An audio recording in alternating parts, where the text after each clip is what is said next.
お二人はご家族なんですか？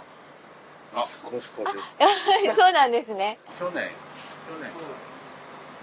去年から。そう、今年か。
2回続けてつけたかったの。なんか単語を2つ。なんか昔花屋に勤めてたことがあって、ケーキと花を一緒にやろうか。だから粉のフラワーと花のフラワーで、なるほど。フラワーで。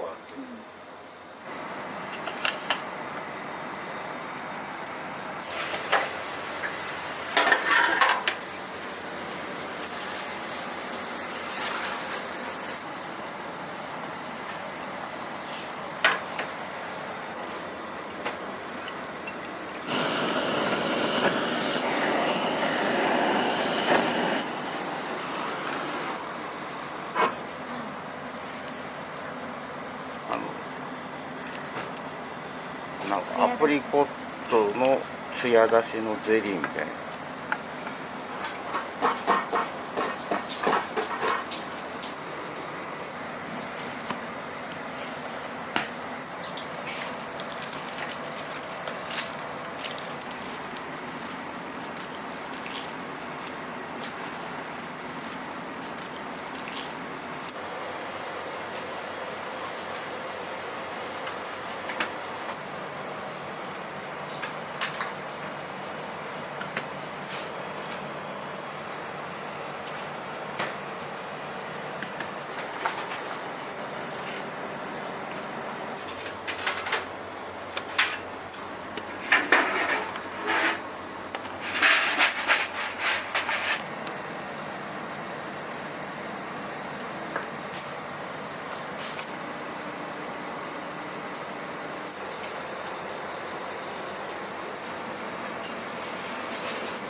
クレープ生地を薄く焼いたやつを粉々にしたような感じ。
あれかけてよ。2つ。これ、メープルと黒。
クッキー機に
グラシアスっていう品種を使っていて、すごく日本人が思い浮かべる美味しいマンゴーってここかなっていうような品種ですね。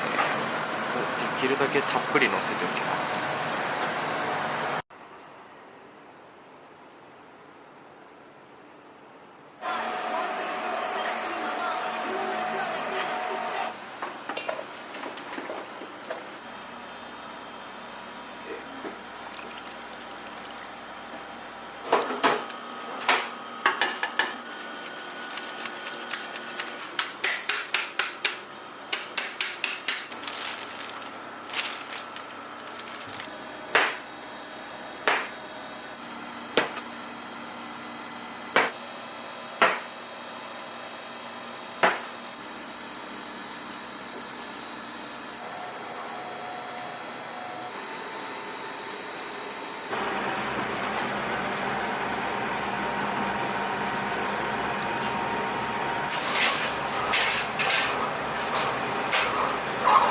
作り方も食材もあくまでもフランスの味を大事にしているので、やっぱこうフランスのザクッと硬いようなシュー生地っていうのは僕は好きなので。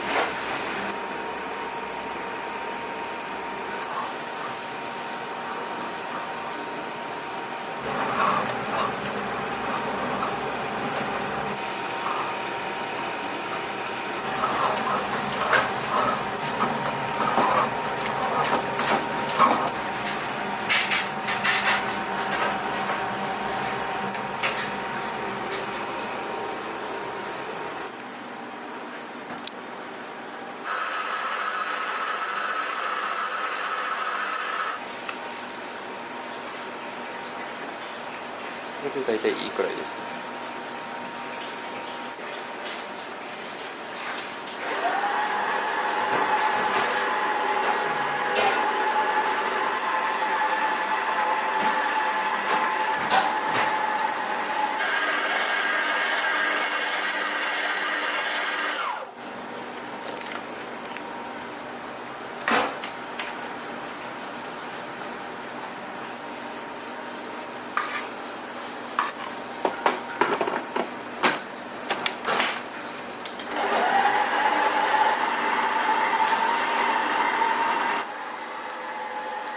その時の湿度とかはどうしても僕らではコントロールできないので、卵の入る量っていうのがその時の乾燥具合によっても結構変わってくるんで、最低限これだけ入るっていう卵の量は計算しておいて、プラスアルファはもうその時の職人の感覚っていうところを委ねてま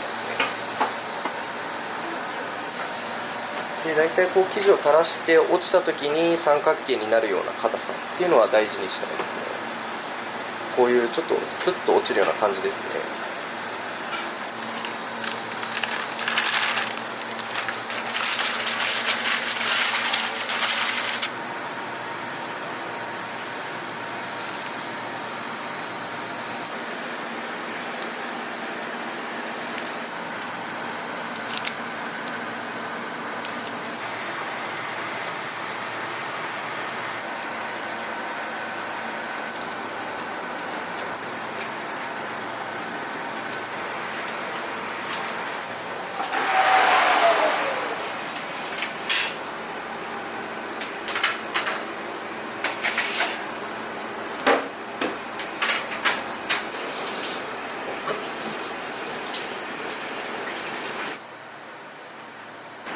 バニラってこう調べていくと香りとか旨味成分って実は鞘に入っていて種じゃないんですよね。これは鞘と種を両方ともペーストに一緒に混ぜて潰してくれてるので、より本当の意味でバニラが味わえるようなペーストになってますね。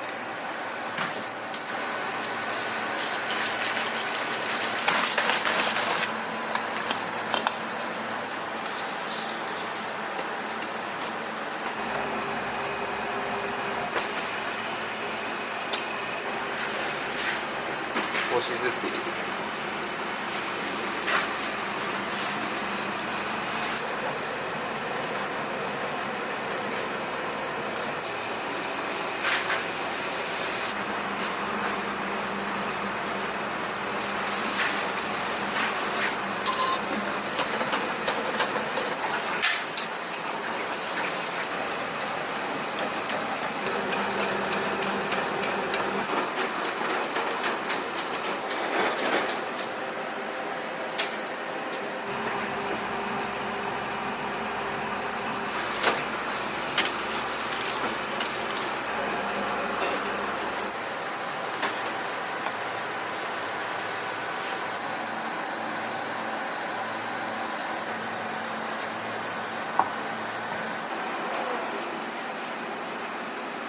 これだけ食材の中に蒸気が入ってるんですよ、水分が。それを抜いてあげて、ここから焼いていくとカリカリになるんですよね。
このチョコレートはすごく保存性だったりツヤの問題で甘いので、できるだけ薄くかけないとケーキの味を変えちゃうので。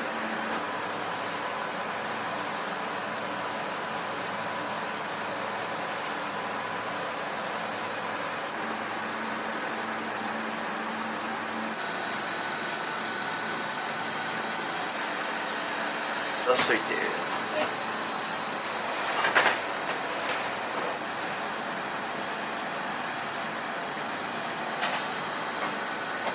いや、そっちはいいけどね。ずっといるやつがやっぱりしけるから。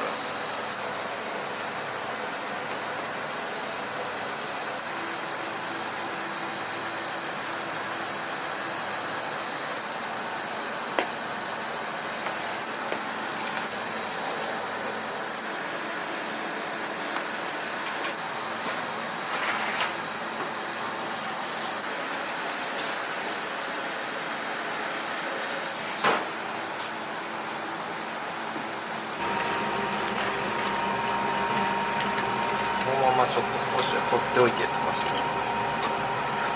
手でいきます？手でいいよ。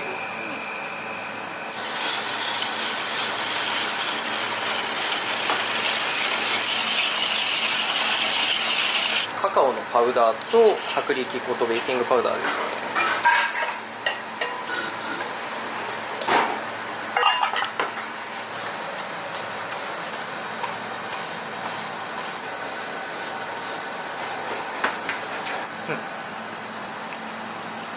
ココアパウダーで香りを出してあげて、チョコレートで味を出してあげるっていうような、やっぱり焼き菓子にもしっかりとこだわったチョコレートを使ってあげて、なおかつチョコレートを使うとすごくしっとりしやすいので、香りも味もしっかりチョコレートを食べてるっていうのを分かっていただきたくて両方使ってますね。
まだ粉糖入ってないです。OK です。考えてますね。ありがたいですよ。まあやるはしてないんですけ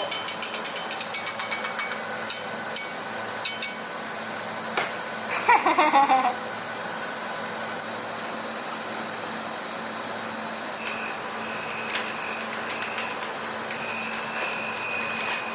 どうしても茶葉だけだと出せない香りがあるので、これもしっかりといい茶葉をペースト化してもらって、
これはジョコンドっていうアーモンドの生地なんですけど、この上にピスタチオのクリームを絞って、フグロフ型っていうちょっと変わった型があるんですけど、それのピスタチオのムースを乗せてケーキにしていきます。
これクグロフ型って言ってつい焼き菓子に使う型なんですよ。フランスの伝統菓子で、それが僕は形的にすごく好きなので、ちょっと生菓子でも使いたいなと思ってちょっとムースでも使ってますね。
ラシアスっていう品種を使っていて、すごく日本人が思い浮かべる美味しいマンゴーってここかなっていうような品種ですね。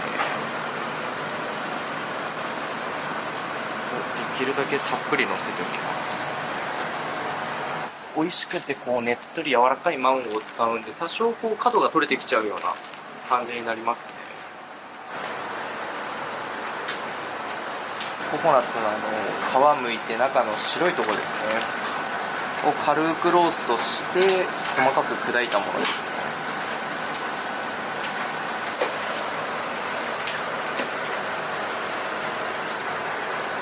これはアールグレイのすごい凝縮ペーストですね。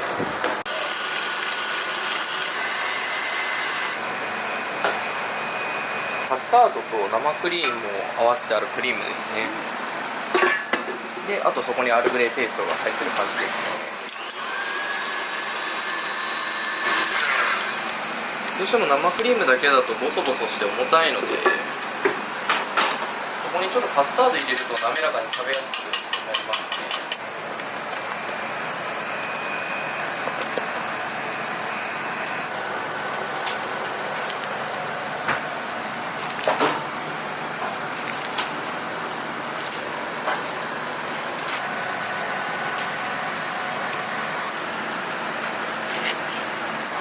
マスカットと房がつながってる部分って少し皮が硬かったりちょっと茶色くて渋かったりするので、本当になんかピュアなとこだけを使ってあげたいので、全てここは切り落とします。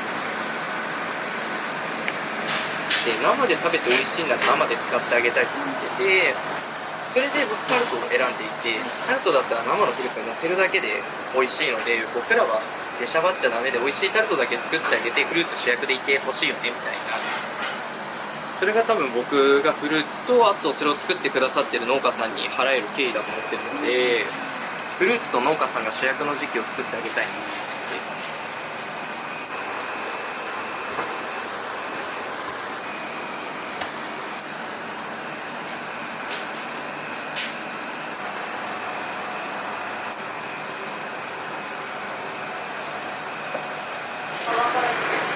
少ないなくなるのでパキパキに、それで食感を楽しんでもらおうかなと。バターってついてるんですけど、バターではなくてカカオの油ですね。ホワイトチョコレートを合わせてあげて、ここに漬け込むと表面のパリッとした層が出来上がるんですよね。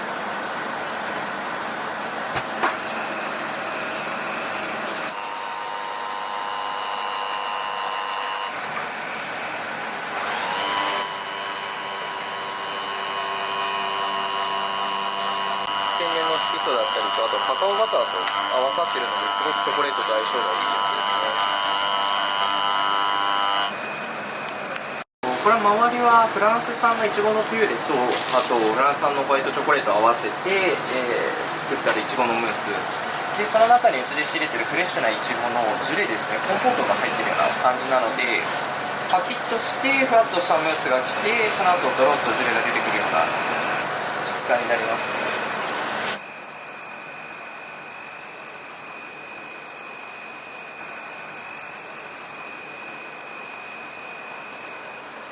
もうすぐ質感がマットに固まり始めるんですよね。これがパキッとする状態なので、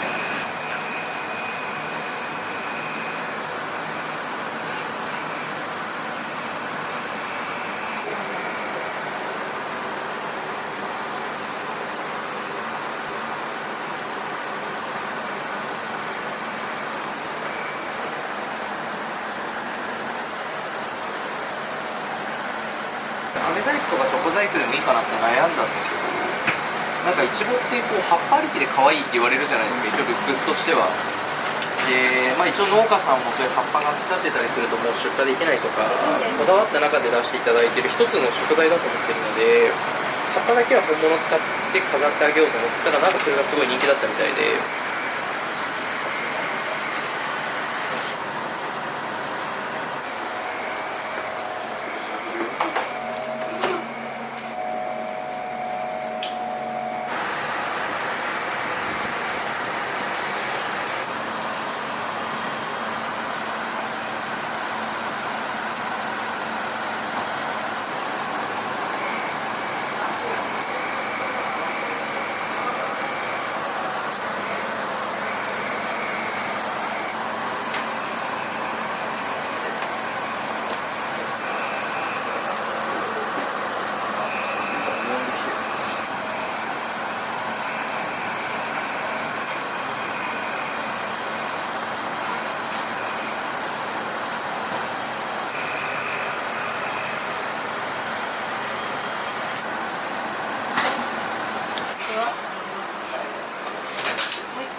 サンと、あとパンオレザン、レーズンとカスタードが練り込んであるものと、あとチョコレートが練り込んであるパンオショコラですね。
どこから始まる感じですか？あ、もう今始まってます。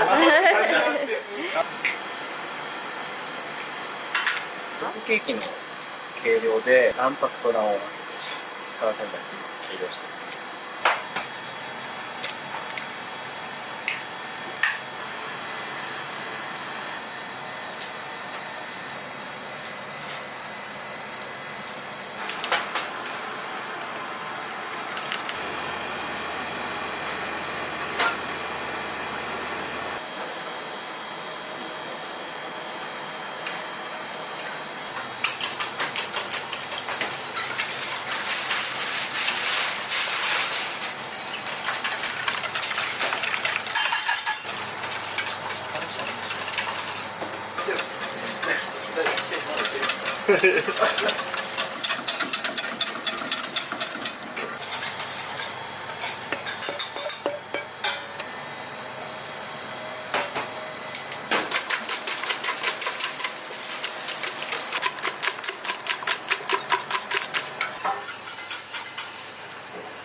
1月ぐらいから5月いちごが旬な時に出したんです。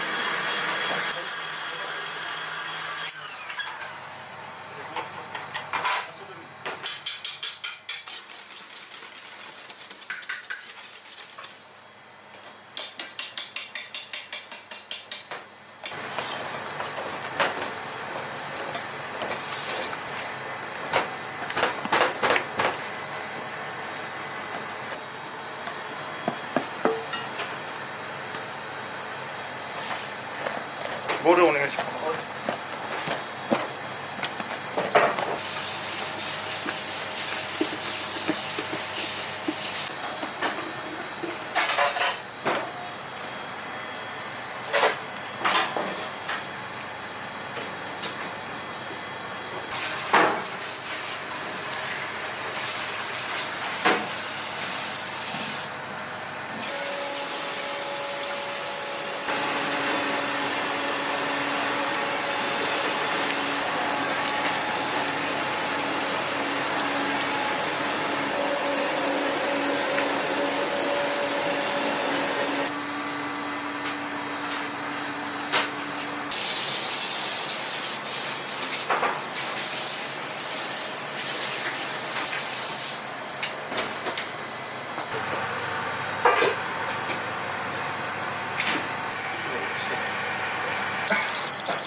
仕事の流儀だよね。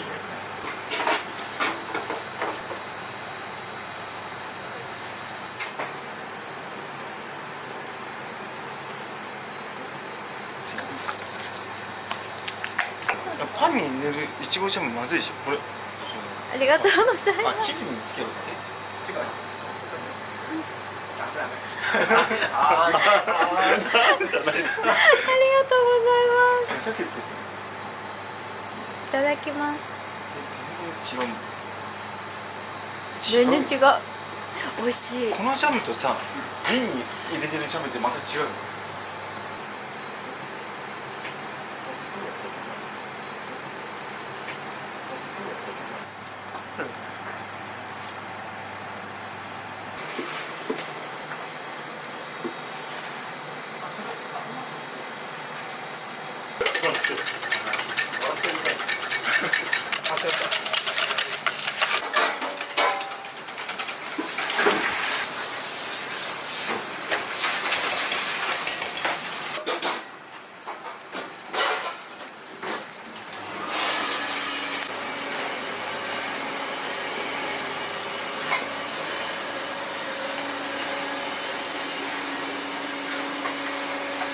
乗ってるね。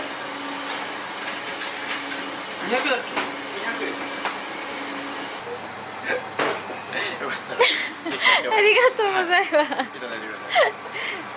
これがカスタードクリーム。いただきます。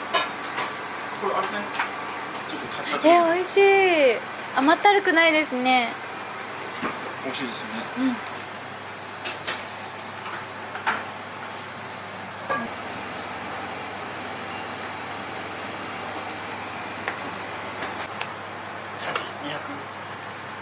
チャンキー200だっけ。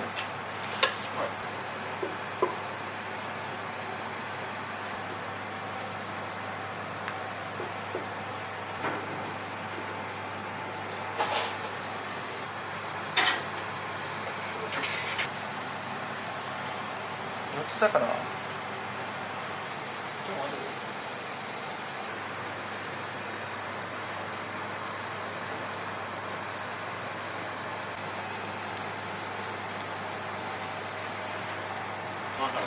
あ、ボンボンショコラのジャムって。あ、一緒だよね。一緒か。できないね。ちょっとわかんないんですよ。しないよ。それ酸素。はい。全部使います。あ、全部使います。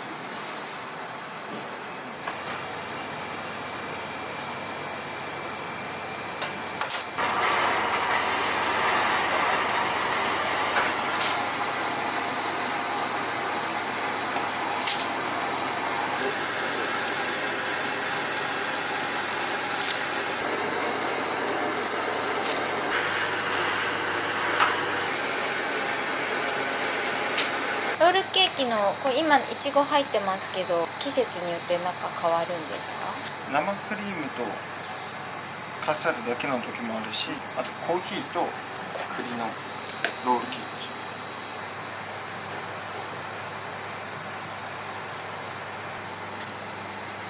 キ。OK。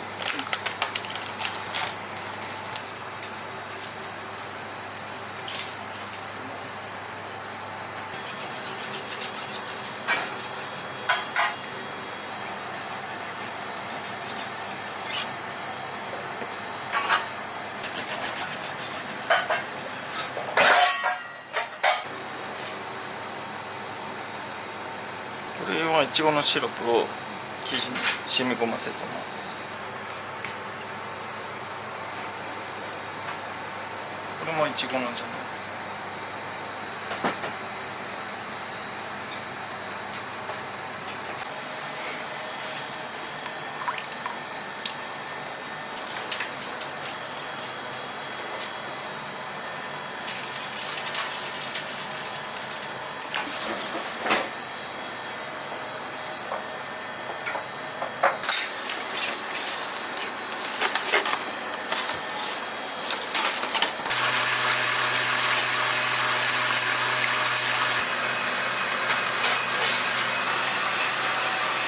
いずれ自分のお店持ちたいとかそういうのあるんですか？どうですかね。最初は思ってましたけど、やっぱりみたいなっていうのはありましたけど、いろいろ足りない部分があってそこができてからですね。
じゃあ寒いんですかね。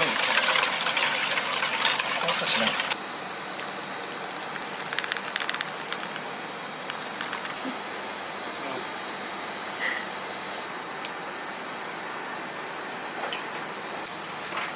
休憩しなかったら工藤さん休憩できない。そうなっちゃう。職人だね。休憩なし。仕上げやるんだよ。ああいうとおっしゃったやつかな。いやすごいよあれ入っちゃった。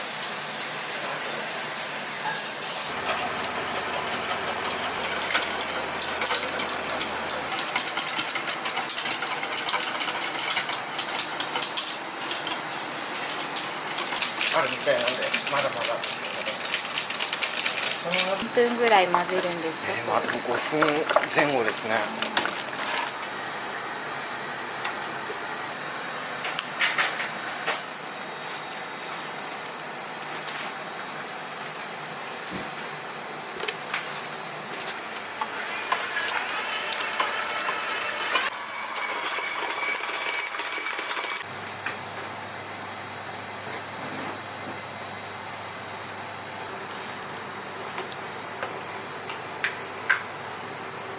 今日さストアーズ入ってるって言ってる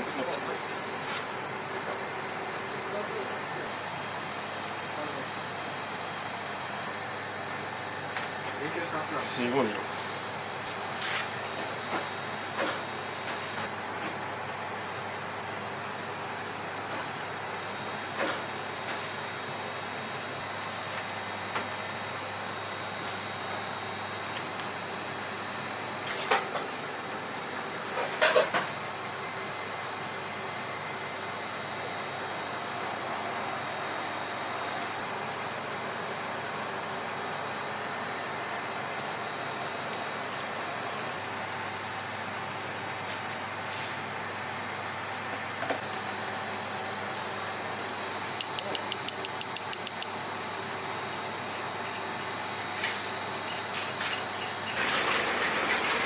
さすがですよ。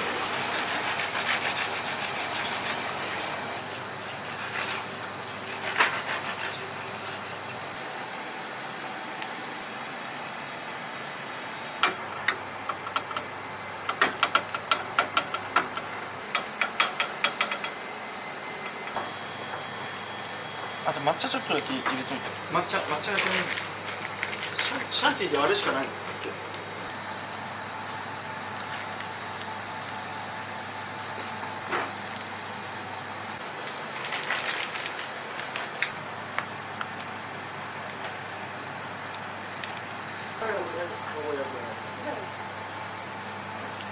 あんこ。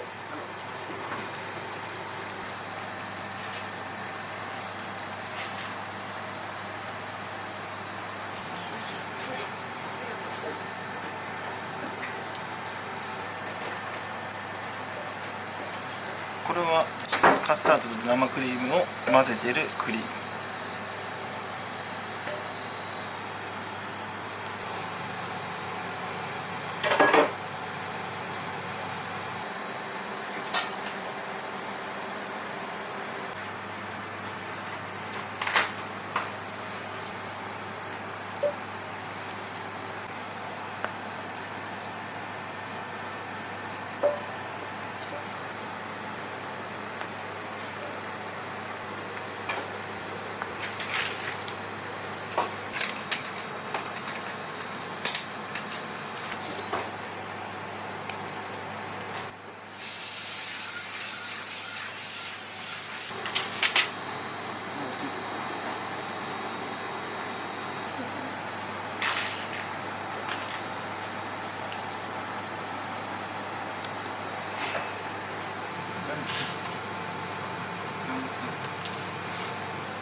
このチラミス見たことがいいです。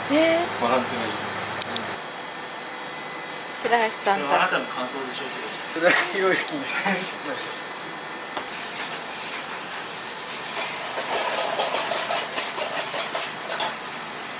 持って2個ってやつです。いりますそんなに。大丈夫ですか。これはプリンのキャラメルです。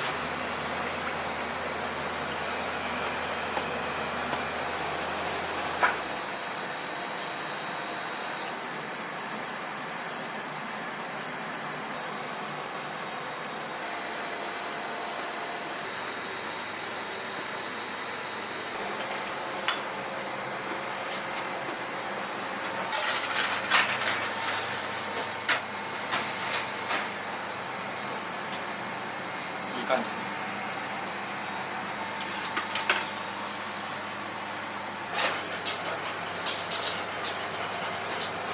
マキノボールっていうチョコを作ったチョコケーキです。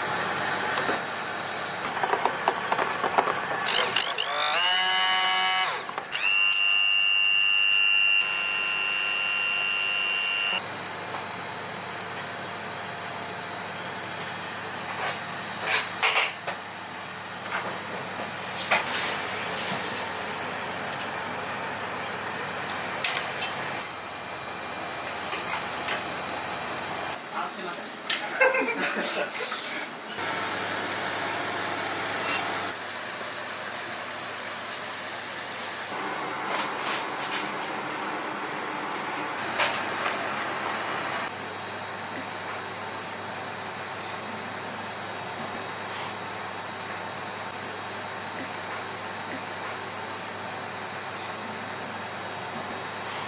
そうなんですね。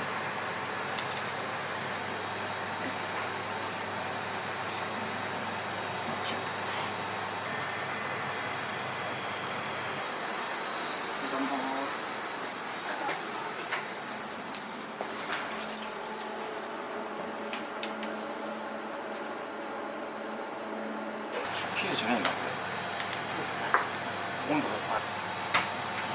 ジャパンケーキショーっていう味覚審査の作品で賞を取った代表作っていうか、そんな感じの商品です。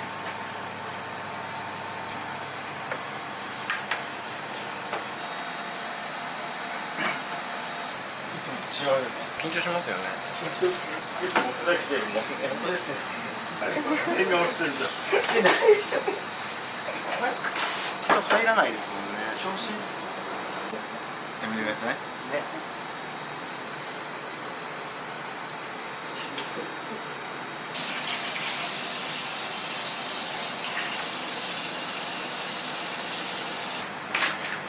すげえ緊張するえ、緊張しない。いつも緊張しないでそうだ。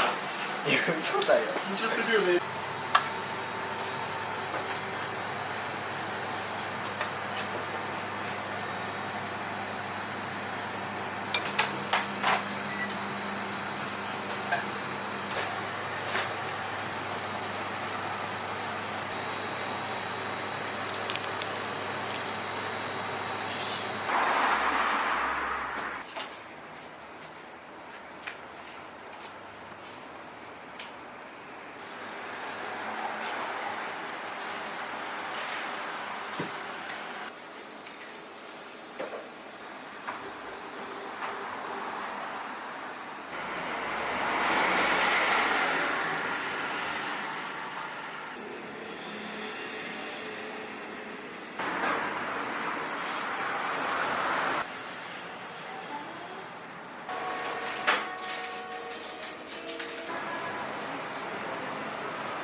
ショコラを1個ずつと、あといちごロール2つもらおうかな。どうします？一応入れた方がいいか。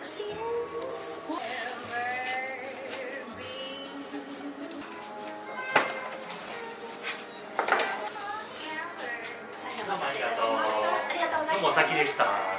ご苦労様。またお待ちしております。お待たせいたしました。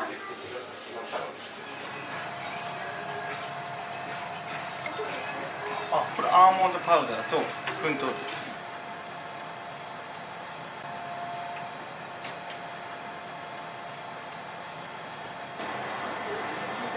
いや、それも早くしとんのかな。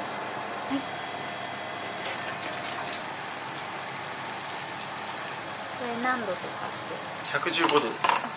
煮詰めたシロップを卵白の中に入れていきます。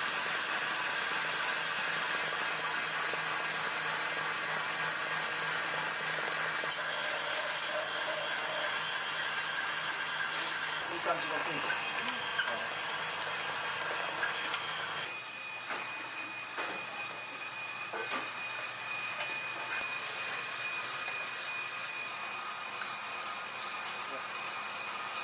これ結構力仕事。やってみます。僕じゃこれ混ぜられる。え、そんなにですか？動かないですね。ちょっとやってみたい。いきます。あ、無理だ。そうです。まずくします、これおかき。ありがとうございます。ありがとうございます。すいません。硬いんですけど。ちょっと想像以上に、硬いですね。はい、もっとゆるゆるかと思った。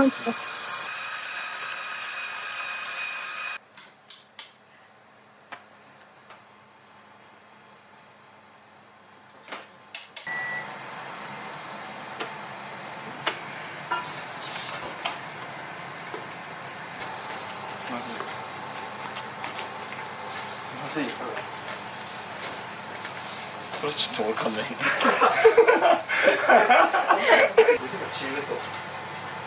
どんどんピンク色になるんですね。メレンゲの色がどんどん馴染んできます。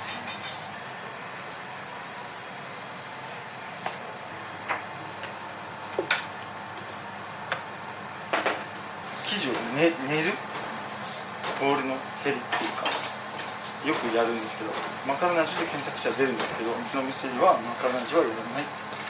それがポイント。マカロナージュは絶対にしない。へえ。お店の名前マカロナージュ。お店の名前はマカロナージュ。やらない。はい。じゃあこれを入れていきます。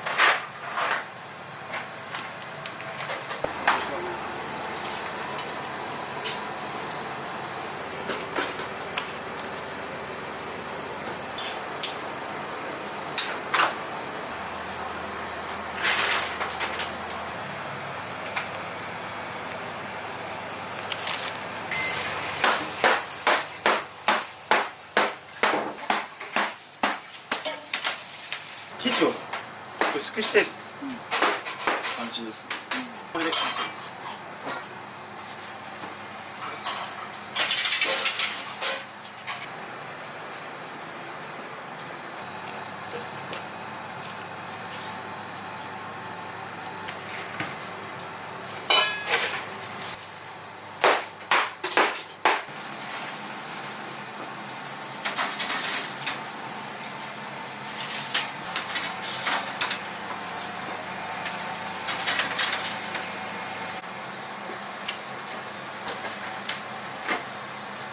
ストーリーのさっき新しく出してたんですか？一緒に入ってこれ茅ヶ崎の小林園茶葉を使用したサザン抹茶のマカロンラスクっていうしっかり抹茶のね風味が口いっぱいに広がりますからね。申し訳ない。食べてみてマカロンとの違いを。サクサクしてます。そうなんです。マカロンの生地とか材料は一緒なんですけど、一回焼いて乾燥させてしっかり水分飛ばして乾燥させてこういうクッキーみたいな食感に仕上げたものですね。こっちだと結構日持ちとかもするんで、お土産とかに買われるお客様が多いですね。しない。話します。ゆっくり動画撮ってんだから。はい。見せるんだよ。邪魔。いや邪魔じゃない。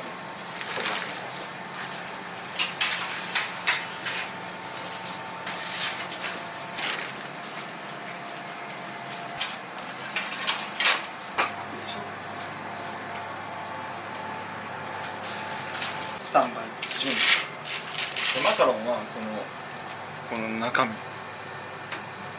空洞じゃないのがいい状態です。よく空洞のやつがあるんですけど、それはあんまり食感が良くなくて甘くなりがち。違いを多分ありがとうございます。またもらいました。いただきます。いただきます。もう茎入れた瞬間違う。本当だ、もちもち。ね。うまっ。あ、全然違いますね。はい。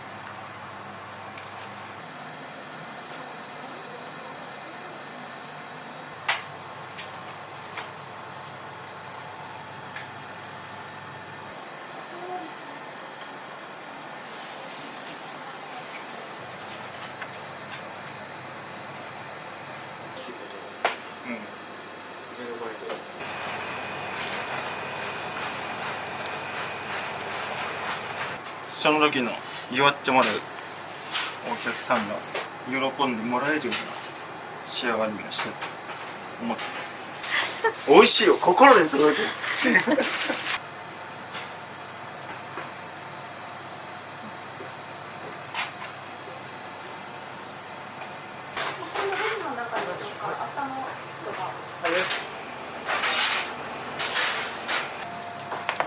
最初からね。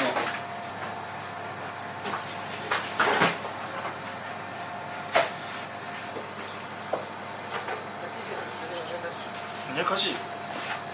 やっぱヤクさんやっぱ乗らないといけませんよ。こっちが打ち込みたいよと言われても。ね。少ない。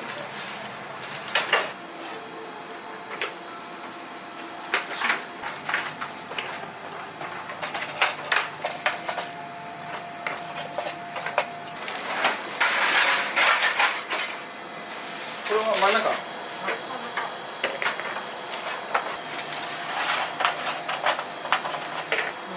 んか。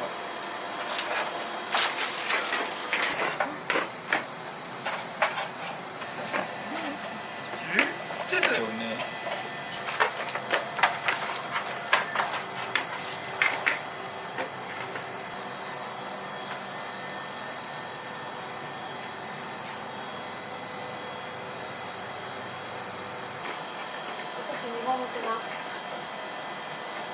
美味しいスイーツを作ってお待ちしております。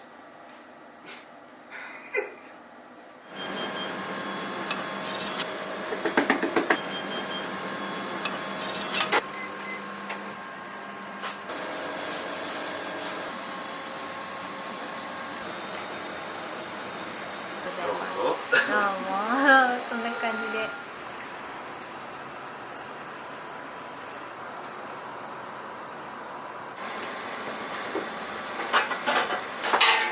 ドイツ製のマシンで生クリームだけのかけるためのマシンですね。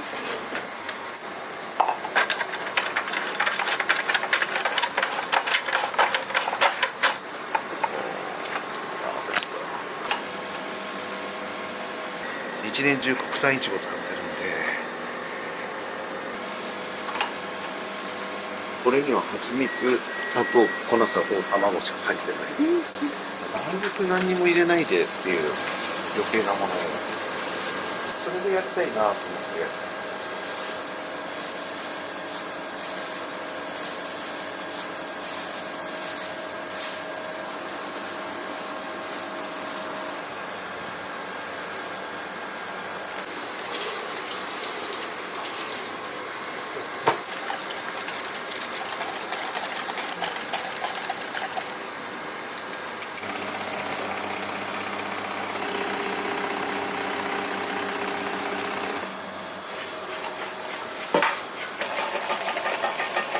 使うところしか立てないようにして、全部を立てちゃうと悪くなりやすいから使いたい硬さにする。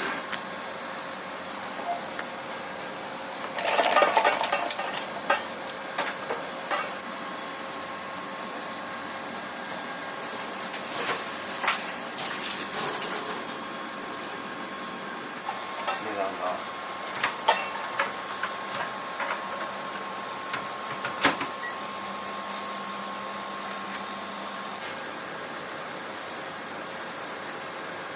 接近されてやるのっていうのは初めてですね。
艶出しのためのゼリーみたいなものですね。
だいぶ膨らんでるませんか？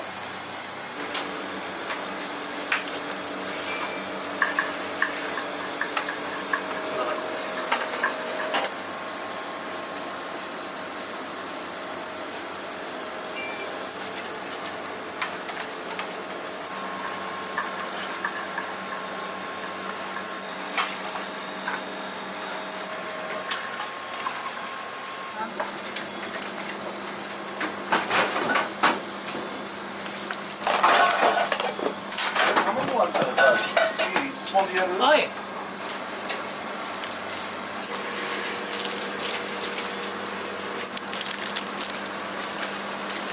こうやってあ、なるほど、そんな感じです。こうやっていくオッケーです。ありがとうございます。やだな。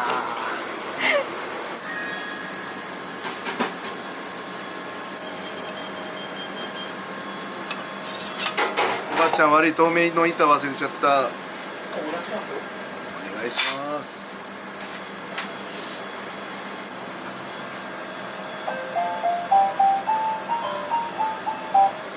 ちょっと平らになりますよね。もうちょい入れないのこれで。泡も取りたい。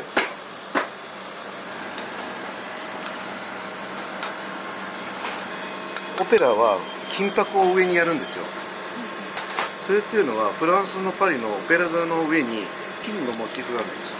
それに見立てて金箔をやるっていうので金箔をやる人が多いんですね。で同じようなことをやっててもあれだなと思って、うちはだからこういうふうにこうなんかちょっと違うようにやったらいいかなっていう。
うやって入れることによって粉だとドバーッと入っちゃう時があるんですよ。滑っちゃうから。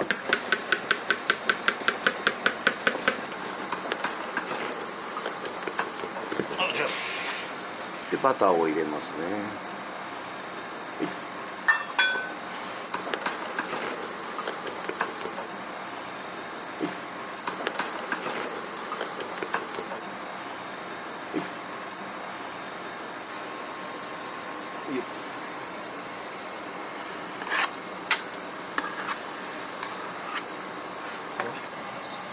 と同じ容器に入れててグラムが変わるんですよ。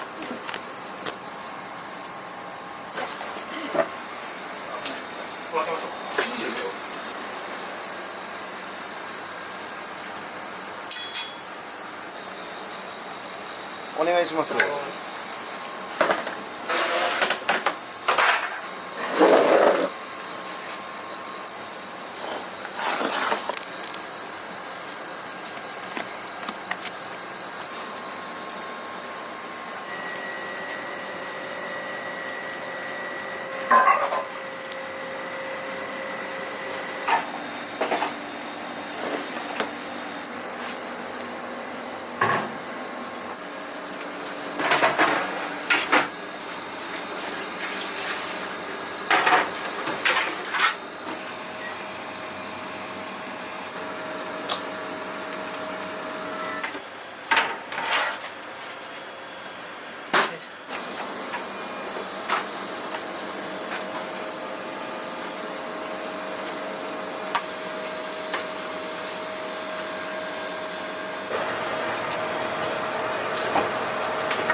バターグラスセットどうしました？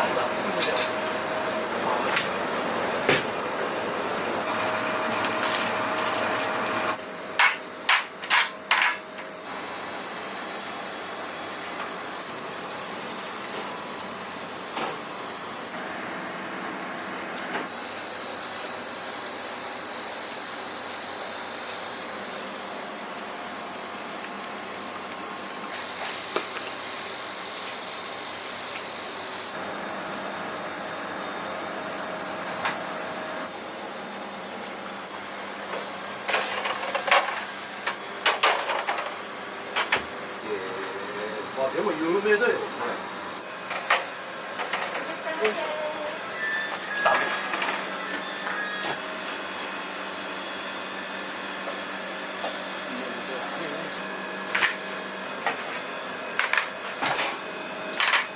指とかやけどしないんですか？指は特には、はい。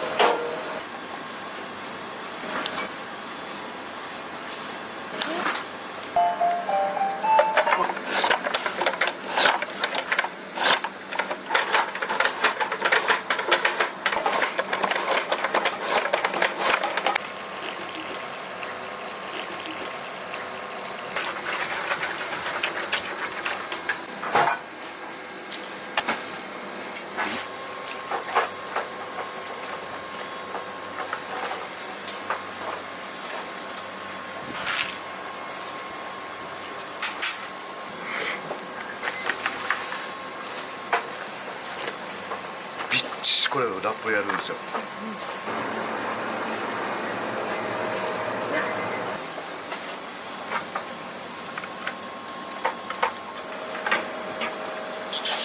ごめんなさい。白いところ見て、白いところ。どこ？白いところ。これか。はい。わかんないですよ。これが今なってないところ。これ今こうなってるところ。こうやってぐーっとやってって入れてってるんですよ。これもう一回煮てあげるんですよ。はい。ど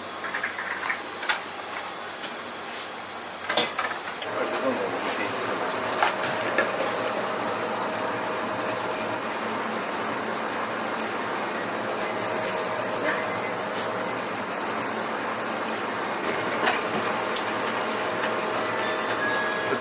今食べさせてあげたいんですけど、食べてもやっぱりまだ苦味が残ってたりとか、あんま今美味しくないと思うんで。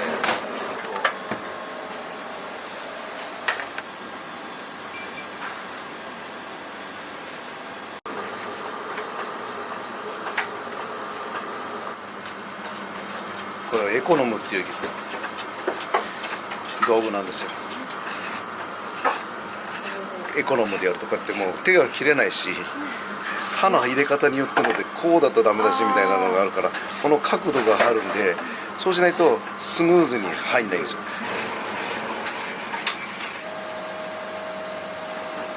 こういうのも全部こうなんかもう一緒に、回しながら切っとるっていう。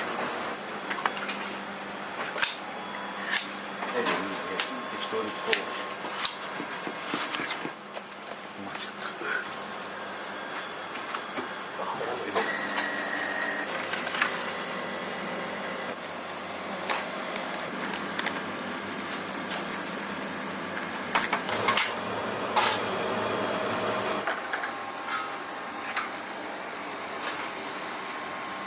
同じでしょ、シンプルなゆっくりでいいよ、ガタンってやらない。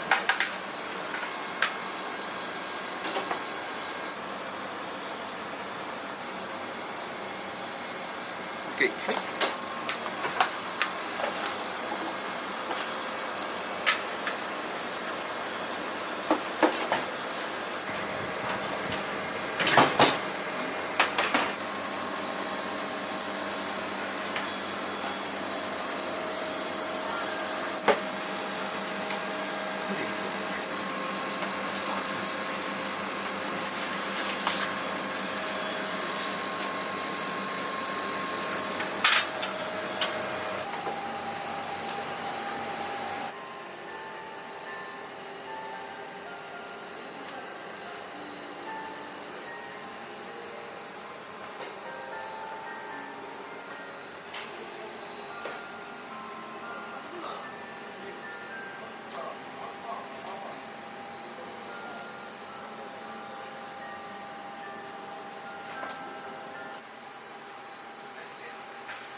挟むような感じでどっかに作っていただいたもの。すみません、お待たせしました。気をつけてください。はい、お待たせしました。ありがとうございます。どうもそんな感じで、なんでいい感じです。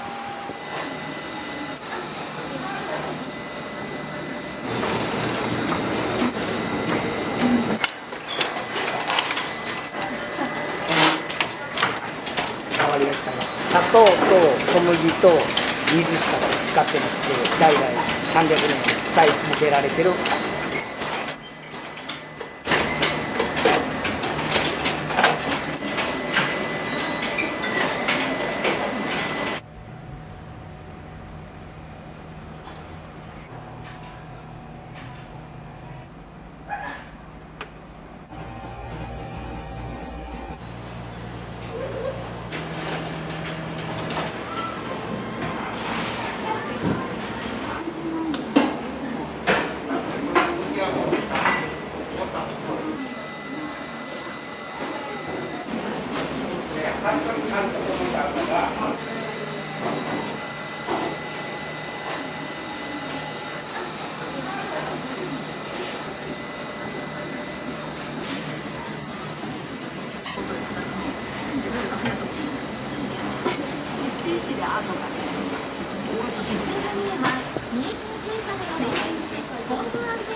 蒸したてはやっぱり熱いんです。で柔らかいのでちょっと指の跡がつかないように持ち方がねちょっと。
入れときます。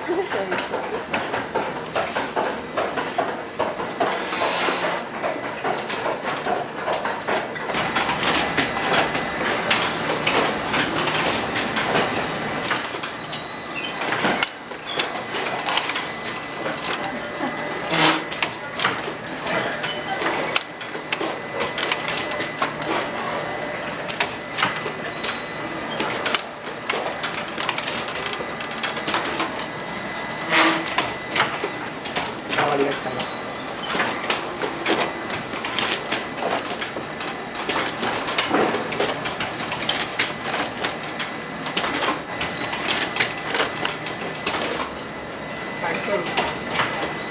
砂糖と小麦と水しか使ってなくて、代々300年使い続けられてるお菓子です。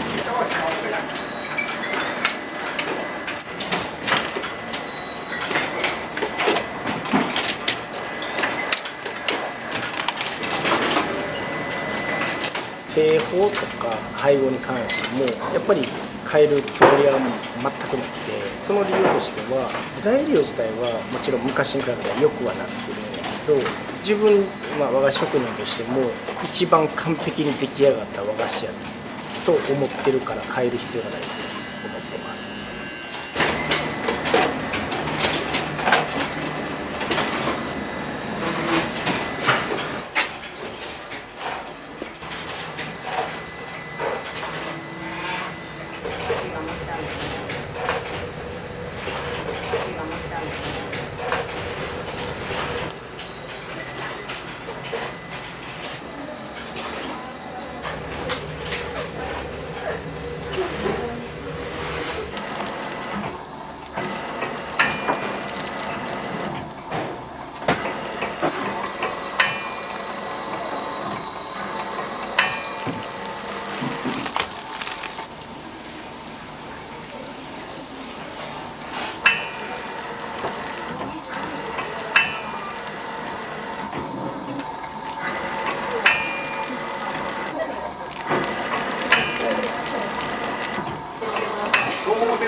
かっこいいポーズでしたね。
はあれより強いスラムを組めるようにしたいと抱負を掲げました。芦田愛菜です。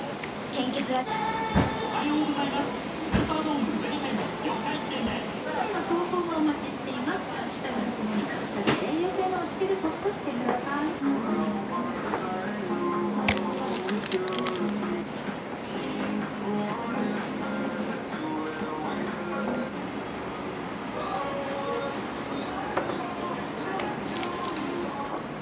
観光客向けの宿泊施設で、報道整備も進めていると思うんです。マスターレとがコンシュームという考え方も注目されていて、皆さんいらっしゃるので、私はなくていいですということがありました。対策について、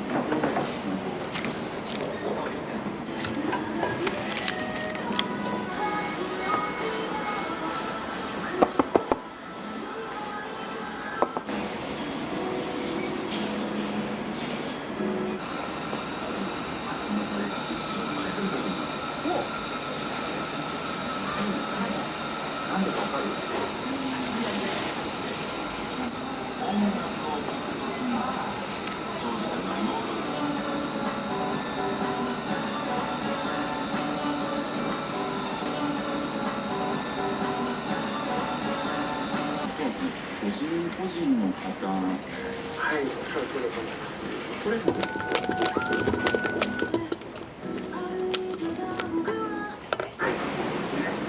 これはね、普通のきな粉よりも切ってあるからより香ばしい香りが強い。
大きな値段になる方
和菓子の普及ですよね。和菓子がもうどんどんやっぱ衰退してきてて、例えばおやつに和菓子とケーキ食べたいってなったらほぼほぼケーキなんですよ。でやっぱ一番悲しいのが頭の中に和菓子っていう文字が浮かばないっていうのがやっぱ多なってきてて、でそのためには和菓子を今の若い子に食べてもらうためにどうしたらいいかっていうのがきっかけなんですよ。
継ぐか継がないかみたいなは話あったんですか？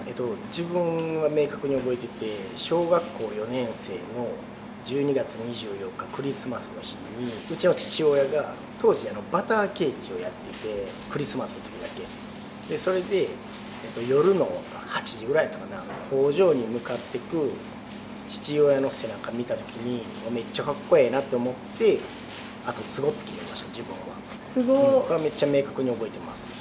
実際に手で触って作るっていうのはもう専門学校行き出してからですね。それまでは一切手伝ってもないし、継ぐって決めた時点でこの業界入るまでは自分のしたいことやりたかったんで、それに没頭しました。それまで一切触ってなかったんですね。触ってないですね。で手伝いとも言われてないし、本音を言えば継いでほしい長男に。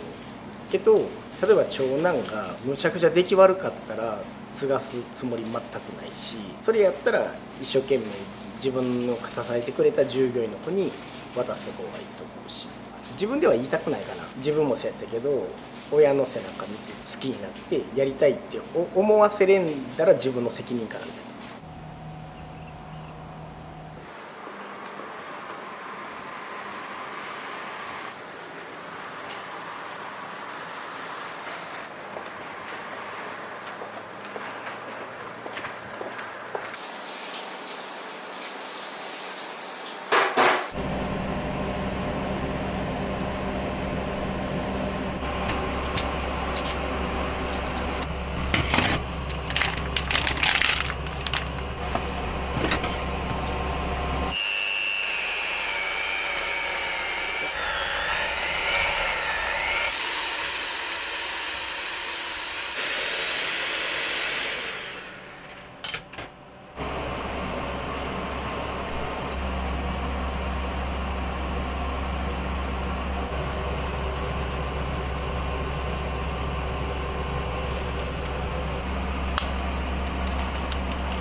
予感フロマージュ生み出した瞬間ってどうでした？感想とか聞いて、自分だけじゃ判断しきれないんで、好評だったんで、いけるかもしれないと思いましたけど、食べてもらったらやっぱ反応いいんですけど、食べてもらうまでが大変だったんで、いけるのかどうかっていうのはちょっと不安ではありましたね。お客さんにってことですか？そうですね。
蜂蜜入れるとちょっと表面がツヤっとするけど、なんか蜂蜜入ってないとちょっと乾いた感じになる。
夕日巻くんで、夕日との相性が米粉の方が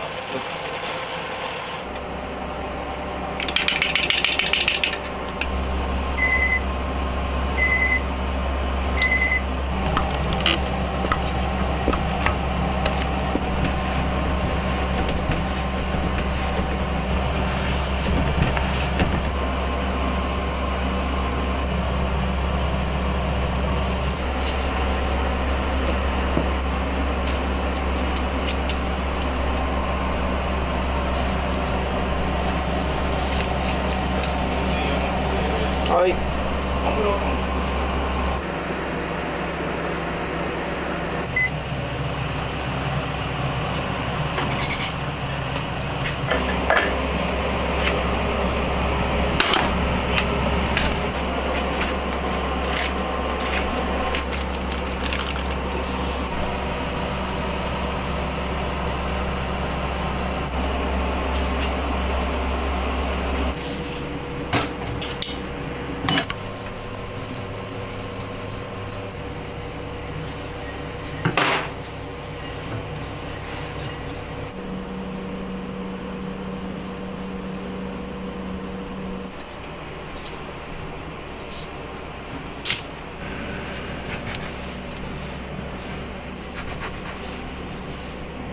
回友達の誕生日でなんかショートケーキにその時は餅は入れてなかったんですけど、まあ、ちょっとあんこ挟んでショートケーキを作ったりとかして、上にちょっとだけ抹茶かけたりとかして和の要素を入れて、それをちょっとやろうかなと思ってカットケーキみたいな形でやってたんですけど、なんかちょっと洋の要素が強すぎるなってなって、でどうしようかなって考えた時になんか包んでみるかと思って大福状にしてみようと思ってやってみたのがきっかけですね。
おすすめですね。ある時は本当レアなんで。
最初は全然なんかうまく進めなくて綺麗にできなかったんですけど、暑さとの勝負でした。何度あるんだろう。結構熱い状態ですね。めちゃめちゃでやるんで。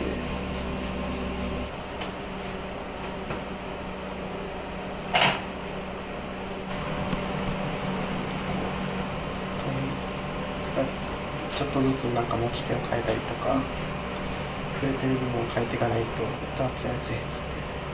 相当暑いですね、それ。結構暑くて、触ってられるのは10秒が限界な気がします。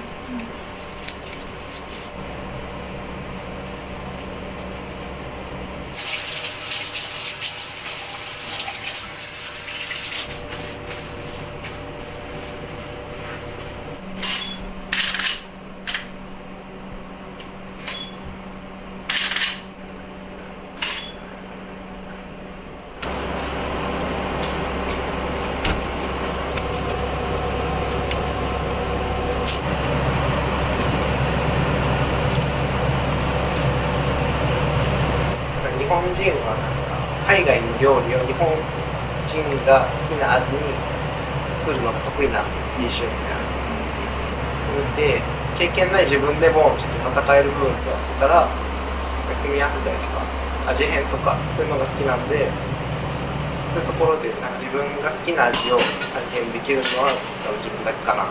で自分なりに海外のものを取り入れたりとか日本の食文化を生かしてそこはよっていうのをちょっとやってみようかなと思って、でそこからちょっと今です。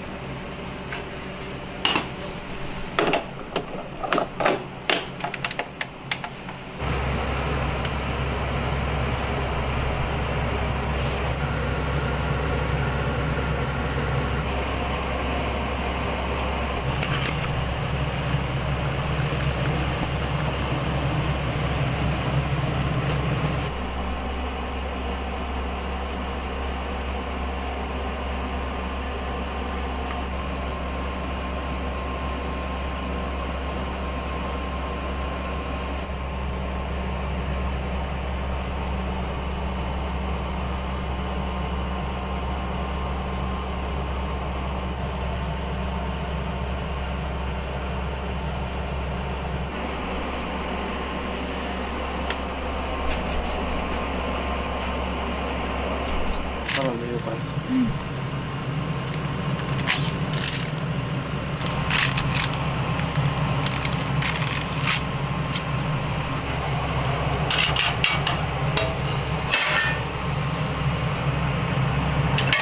僕は大阪出身なので、大阪にも店舗構えて、大阪と東京を行き来したいなっていうのがやっぱりあって、で大阪地元もすごく好きなので、地元高槻なんですけど、高槻のお土産といえばこれみたいなのができたら個人的には一番嬉しいです。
回食べるってことをなんかやってみてほしくて、気になるんだったら一回食べてみてくれたらなと思って一応試食とかも出してますけど。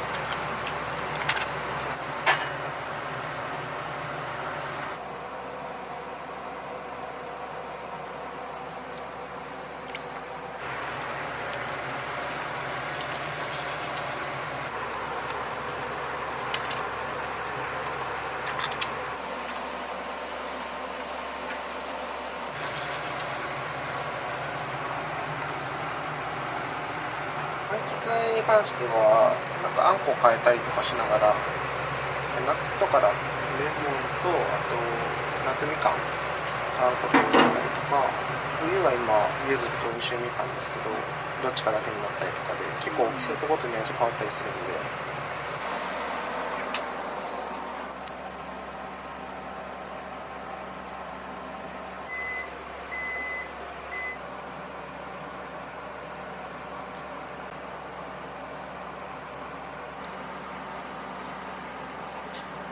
結構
チーズケーキの素ですね。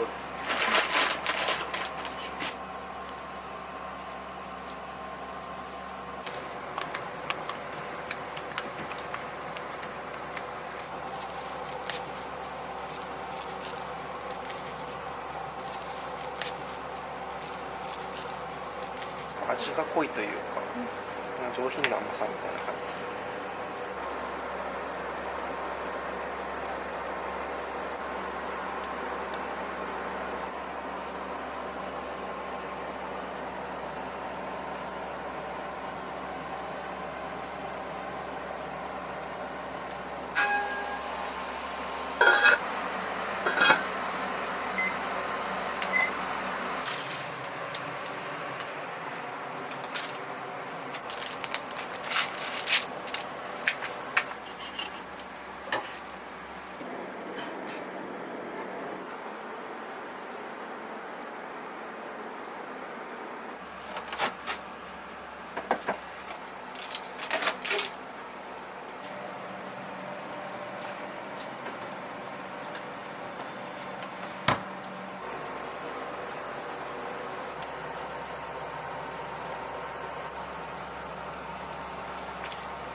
こういうことしてると、僕のお菓子が好きっていう人が出てくれると嬉しいなと思って。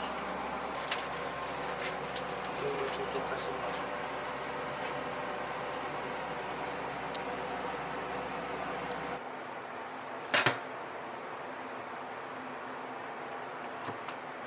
しょう。変わり下ますが、ココアとオレンジパウダーを入れた、あとオレンジピールも入ってます。上の羊羹部分は生チョコ風になってて、あんこはみかんのあんこを使ってるんですけど、ベースがチョコなんで、そこもなんか両方ともオランジェットの味になってますね。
食べれそうだったらお子様の分もちょっとお願いします。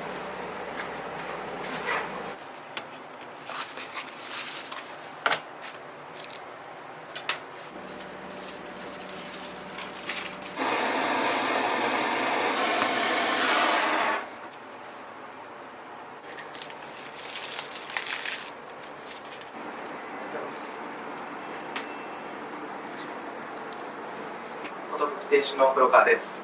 中目黒に来た際はぜひ立ち寄っていただけたらと思います。試食も用意しているので2種類食べてください。ぜひ味見から食べていただいて美味しかったら買っていただけたら十分ですので、ぜひ1回試してください。また、製造スタッフを募集しているので、よかったらお菓子を作りたい方、ノウハウとかを教えていただきたい方、ぜひ募集してますので、よかったら、ごください。